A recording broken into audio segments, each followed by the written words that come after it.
The email wasn't meant for me. It slipped through. A draft unsent, buried in her folder, left open on the shared tablet she forgot to log out of. Once he signs, we'll move fast. The assets will be frozen, and he won't know what hit him. You'll handle the filings. I'll play the grieving wife.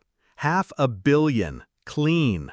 Her words, to her lawyer, my wife of 12 years, the same woman who kissed me that morning, who asked if I'd be home for dinner. I stared at the screen until my reflection stared back. Not shock, not grief, just stillness. She wanted war, and she thought I wouldn't see it coming.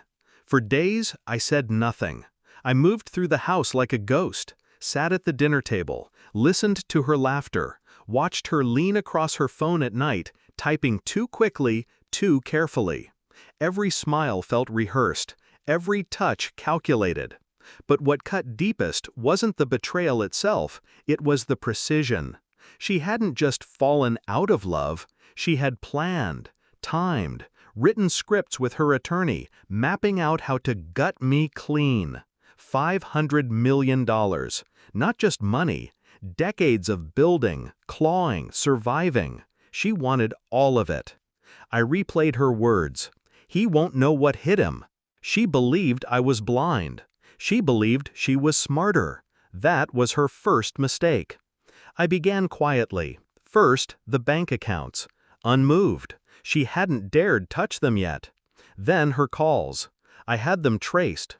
The lawyer's number repeated, always after midnight. Whispered conversations I let drag on, recording each one. Then the documents. I pulled them before she could file, her draft petition hidden under her login. Grounds for emotional neglect, coercive control, every lie neatly typed, prepared for the court's sympathy. I didn't rage. I didn't confront. I documented. I made copies of everything. Emails, recordings, drafts.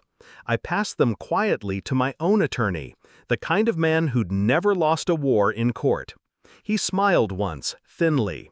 She's walking into a cage she built herself. But I wasn't finished.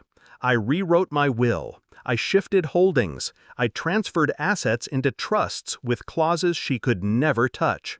Every move left a paper trail I controlled. Every account sealed tighter than before.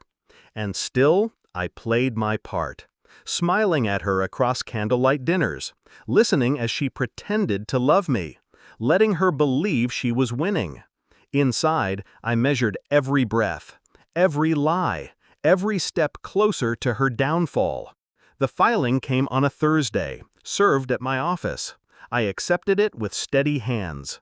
My employees whispered. The rumors spread like fire. At home that night, she looked at me with false sorrow. I never wanted it to be this way. I set her petition on the table. Then I placed my folder beside it. Thicker, heavier, stamped with exhibits and transcripts. Her face drained as she opened the first page. Her own emails, her own signature drafts, her own voice whispering through transcripts. Once he signs, we'll move fast. She shook her head. Where did you... How? I didn't answer. I didn't need to. The silence pressed against her chest harder than any accusation. Her plan was dead before it began, and she knew it. The court date was brief, surgical.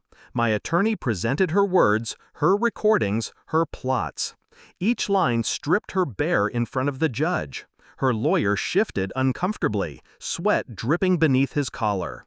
She tried to interrupt, to protest, but the judge silenced her with a raised hand. Petition denied. Costs assigned to the petitioner. Every eye in the courtroom turned on her.